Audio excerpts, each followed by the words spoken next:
The USAF just exposed why the Russian S-400 is not a myth. The S-400 Triumf air defense system from Russia is commonly known as the SA-21 Growler in NATO circles and is widely regarded as one of, if not the most effective air defense system in the world.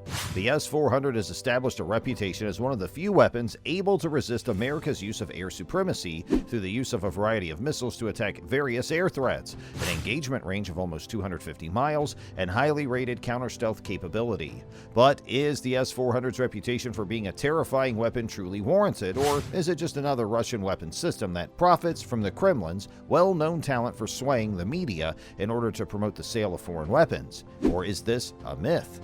Let's find out. Hey guys, welcome to our channel Future Warplanes, where we tell you about military fighter jets, military drones, military planes from the currently famous in the air to the most advanced around the world, and in addition, for latest episodes, we'll be covering all military defense news.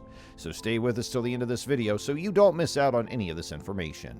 And before we proceed, don't forget to subscribe to our channel and click on the bell icon so you don't miss out on any of our amazing videos in the future.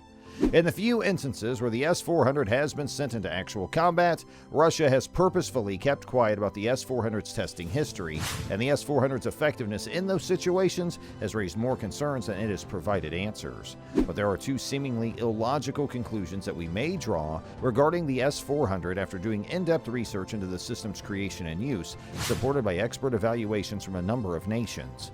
First off, unlike what is frequently believed, the system is not nearly as capable as it is. However, it is still one of the most effective air defense systems in service right now. Although these opinions may appear to be at odds with one another, the complexity of the air defense enterprise is sometimes underestimated in the media and in popular discourse. The development of hypersonic missiles has made the unreasonable expectations of contemporary air defenses even worse, as these fast-moving and versatile missiles are sometimes hailed as crucial precisely because they can outwit contemporary air and missile defense installations. Hypersonics are emphasized as a means of defeating these systems, implying that subsonic and even supersonic missiles cannot. However, intercepting any missile is a highly challenging task that no air defense system in the world is capable of performing with 100% consistency. In an article that appeared in the December 2000 issue of Arms Control Today, David Mosher made this argument quite obvious. The RAND Corporation has since republished the paper, which can no longer be found online in its original form. Before heading up the Congressional Budget Office's National Security Division, Mosher was the head of the American Physical Society Study Group on Boost Phase Intercept Systems for National Missile Defense. And Mosher says that almost everyone underestimates the scope of the effort that will be needed to field effective missile defenses. Most likely, the 1980s saw the beginning of the development of Russia's S-400 system, but it wasn't until 1993, 2 years after the Soviet Union's collapse, that the project was made public. Budgetary restrictions heavily influenced the design of the S-400, which borrowed between 70 and 80% of its hardware from its S-300 predecessor, whose development had started in the late 1960s. Like many other former Soviet programs that continue to be developed under the newly formed Russian Federation. The main distinctions between the more traditional S-300 system and the more contemporary S-400 system were updated and upgraded radar systems, enhanced software, and the addition of new missile types to provide flexibility in target intercepts and expanded range. The electronic warfare countermeasures of the S-400 system, such as quick frequency hopping to lessen the impact of radar jamming and nimble beam steering for better target acquisition and tracking, are yet another crucial feature of the system. The addition of Russia's Nebo-M radar system, which combines 3 distinct arrays that broadcast on various frequency bands, is largely responsible for the S-400's counter-stealth claims. Nebo-M radar can identify, track, and target low observable aircraft like American 5th-generation fighters. This method accomplishes this by making use of the stealth fighter's inherent detectability against lower frequency radar bands, a characteristic that is sometimes misunderstood.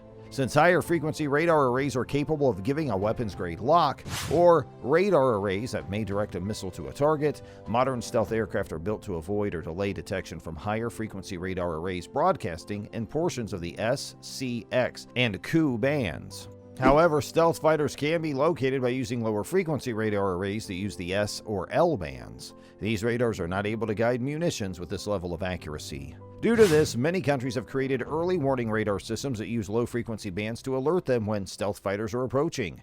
However, even when they are aware that these aircraft are flying directly overhead, most countries lack the capability to target these aircraft. The Nebo-M system from Russia employs two low-frequency radar arrays, the Protivnik G in the L band and the Nebo SVU in the VHF band, to identify the presence of stealth fighters as they get closer. These devices lack the picture fidelity needed to target a stealth aircraft, but the Nebo-M system connects them to Russia's Gamma S1 array, which broadcasts in the S and X bands and provides an efficient way to track and eventually even target stealth fighters.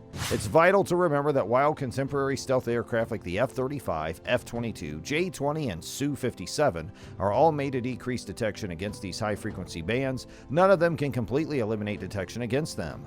The radar cross-section of the American F-35 is estimated to be at about 0.0015 square meters, or about the size of a golf ball, while that of the stealthier F-22 is said to be between 0.0001 and 0.0002 square meters, or about the size of a marble.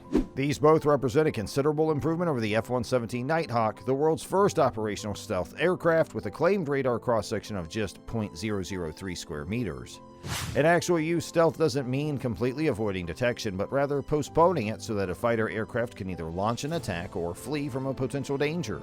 In order to target your aircraft properly, it's necessary to be closer to the array the smaller your radar return is. The Nebo low-frequency M arrays, according to a peer-reviewed assessment by Hellenic Air Force Colonel and electronics engineer Konstantinos Zadikas, which was published in 2014 by the Journal of Computations and Modeling, claim to be able to detect the F-117 Nighthawk at a range of 350 kilometers, or about 217 miles, in an environment free from electronic warfare, and possibly as far as 72 kilometers under heavy jamming.